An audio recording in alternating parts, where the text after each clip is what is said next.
Greetings, everyone, and a very warm welcome to another edition of Marketing the Invisible. I'm Tom Poland, beaming out to you as ever from the sunny Sunshine Coast here in Australia, joined today by Daniel Marcus. Daniel, pleasure to have you on your show. G'day from down under.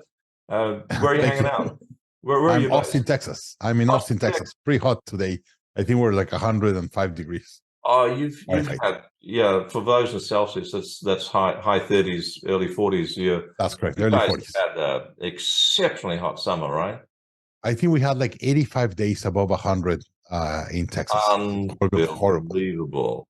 So that's the T-shirts at the airport are going to switch from saying "Keep Austin Weird" to "Keep Austin Cool." Cool. Yes. We should change the name. That's right. Well, you've been here. Pleasure to have you on the show, Daniel. Folks, if you haven't heard of Daniel, you've probably heard of the Growth Institute. And this is not in Daniel's bio; these are my words. It's one of the premier leading online education organizations for C-level execs at fast-growing firms. And it doesn't matter if you're a solopreneur with a fast-growing, medium-sized firm or a larger company. The intellectual property that Daniel and his partner have created is nothing short of exceptional. It's robust. It's based on decades and decades of experience and observation. So we've got the pleasure today of having someone on the show who really knows his onion, so to speak. He's a keynote speaker. He's a CEO coach. He's the guy that can get outside of your brain and have a look in and see where the gaps are. He's got a mission to help 1 million entrepreneurs scale their impact and reduce drama. And that part is from his bio, and I absolutely love it. I think it's priceless because so often in trying to scale, there's so much drama, there's so much anxiety, there's so much stress, there's so much sometimes paralysis by analysis. But the idea, I guess, Daniel, is to take the guesswork out of that growth and to take the stress and, as the word you use, drama out of that growth. So can't wait. Looking forward to this. I've been an entrepreneur for 25 years. I know what drama feels. 25, yeah. Yes, and I guess after, Tony Robbins had that wonderful saying that people change when they get sick and tired of being sick and tired. And I guess it's like that in business as well. Once you've had the pain of that drama repeating often enough, you think to yourself, there's a better way. And I think, folks, you're about to hear about a better way. Title today is Learning Up: How the World's Top Companies Have 10 Times Impact with Less Drama. Daniel, our 7 minutes is going to start now. Question number 1, sir, who is your ideal client? So we serve mid-market companies and small startups that they really want to scale. If you want to 2 or 3x your company in the next couple of years, we're the guys that help you do that. Right. And folks, I just need to push the pause button on this for a second, because there's a lot of businesses out there that use, the 10 times and 2 times or whatever. But very often you discover that that's not based on a robust foundation of processes and people and protocols, a well thought out structure that you can leverage that growth off. So I just wanted to make sure that 2 to 3 times as the visionary intention and objective, in fact, that you understand that what you're about to hear of is actually based in real world stuff. Question number 2, sir, what's the problem you solve for people? So we help them solve really main 2 things: get the right strategy and get everyone on the same page, and then some disciplines, process, and everything to help implement it correctly. Because you could have a great idea, but if you cannot implement it, it's not worth it. So you're starting with the strategy, and that's about competitive advantage. Is it about things like distribution? It's understanding long-term vision, your competitive advantage on the market, your brand promise to the client, how you deliver it. Like it's much more comprehensive. But most importantly, as I'm going to explain later, you need to write it in a format that makes sense and it's clear and simple for all your team to understand.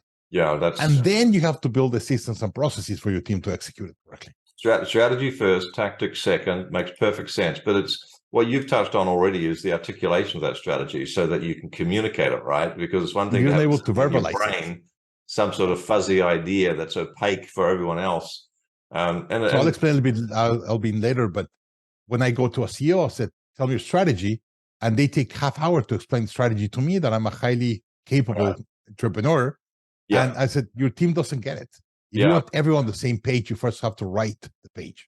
Yeah, or it's happened to me once. I got handed a 300 page book that had strategic plan on it, and I was asked to review it. And I went back to the CEO a week later and said, "It's an amazing document, but tell me, can you show me the page where your strategy is?" That's completely right. No articulation, competitive advantage. Okay, so how does someone know they need your services? This is question 3. What are the symptoms? What's going on in someone's life or business? So They go, yeah, I need to get in touch with the Growth Institute. they have a lot of drama, and drama is everything that happens that is not planned. Hey, I was planning of leaving at 5, and then I had to stay until 10 o'clock at night because some things that were not planning. I don't have money to pay payroll tomorrow. Everything that happens that is not planned creates drama. Right. What we do is that's when they call us when they have a lot of drama, or they're growing very, very fast, but they're taking a lot of issues being able to cope with the scale. So we help them do that. And the way we solve it really is helping you grow your team. If you could not 10x your team, it's impossible to 10x your company. Right. In fact, if you 10x your team to 10x your company, you're probably not going to have a company. And I love the way you articulate it. I mean, that's a good example of what we're talking about there is the articulation of what a thing looks like. You know, what does drama look like? It means when things that are unplanned are happening regularly, you've got drama. And what percentage of your day is unplanned?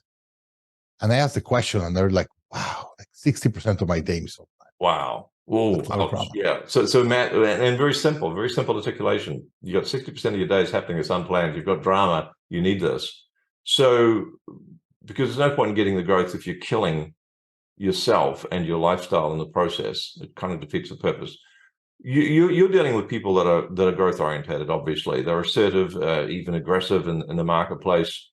So what I'm alluding to here is they're going to be trying stuff, and some of the things they're going to be trying are just not going to work. So what would you say are some other, just 2 or 3 of the most common mistakes that your clients, before they work with you, tell you that they've made in trying to get that growth? So the first one is they don't have the strategy in a simple and clear format that makes sense for everyone to understand. So we work a lot with strategy. Yeah. 2, getting the right people. You have great people, but a lot of companies said, my most important asset is my people. No, it's the right people doing the right things. So you have to get really, really clear on a functional org chart and get the right people for that org chart. So we help them get clarity exactly on the team, get the right org chart, get the right people, get them to do the right things and do them right. If you get that alignment, it's just very, very powerful.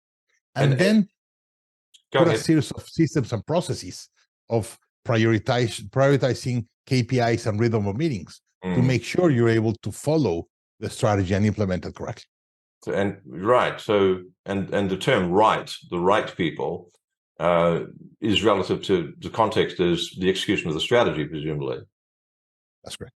But if you don't get strategy, you cannot align them. But then we've seen companies have a great strategy and they have a mess with their team. They try to pay very low salaries and get whoever is in front of their door. No, you have to choose the best team members for the right. I could have an amazing chemistry or mathematician. If I don't need that, it's going to be terrible in my business. So get the right people for the right business in the right stage, in the right position. And that's super difficult to do. Charles Handy's philosophy was you hire half as many people and pay them 3 times as much. If you think hiring a professional is expensive, wait until you hire an amateur. It's going to be way more expensive. Yes. It's a really good point. So let's go to a top tip. We're talking. This is a big long-term plan. The execution of the setting up and execution. It's going to take a little while. What can people do to get started? Just one valuable top tip that someone could do, maybe this week even, to take a step in the right direction. Take the time to write the plan. So, as an example, as I said earlier, people say, I want my team to be on the same page. And then I said, show me the page. They don't have their strategy written in one page. We have a 1-page strategic plan written by my partner, Vern Harnish from Scaling Up. And whenever you get that page in front of you, it asks you certain questions you have to fill out and helps you clarify your strategy and write it in a very simple formula or a format that everyone could read it and implement. So after you write the plan, I tell to my team, here's the strategy, here's the plan. If what you're doing is going to help implement this plan, go and do it. Don't even ask. If no, don't do it. Right. I'm going to be happy if you execute this plan. That's Perfect. Well, we just got a minute left. Question 6, where can people go to find out more about this? So we have that one-page plan. We give it for free if someone wants to download it. Oh, Go to fantastic. growthinstitute.com/OPSP of one-page strategic plan /MTI. And I'll appreciate if you put the link below the podcast. Folks, if you're looking at the video, it's below the video. If you're listening to this on iTunes or podcast, growthinstitute.com/OPSP /MTI, which stands for Marketing MTI. Invisible, the name of this podcast. 30 seconds left, sir. What's the one question I should have asked you but didn't? And the answer, please. So usually as leaders, if we wake up kind of late with an alarm and then we have a lot of drama in our personal life going to the office, and then we get to the office, we bring a lot of the drama to our teams. Right. I always wake up 2 hours before I need to engage in business. So I wake up at 5 a.m. and I have a very, very structured morning meeting or morning ritual between 5 and 7. In those hours, I get a really good cup of coffee. I read. I need to learn every day to feed my brain. I do a lot of meditation, some exercise, take a shower. By 7 a.m., when my wife and my kids wake up and I'm starting getting phone calls, I'm in such a strong center position that I could just give a lot of value to the world. Amazing. If I wake up with an alarm and running and all that, it's impossible that I give the right value in the market. Morning routine. So have your morning ritual. It will change your life. Daniel Marcus, thank you so much for your time, your wisdom, and your insights. Thanks for checking out our Marketing the Invisible podcast. If you like what we're doing here, please head over to iTunes to subscribe, rate us, and leave us a review. It's very much appreciated. And if you want to generate 5 fresh leads in just 5 hours, then check out www.5hourchallenge.com.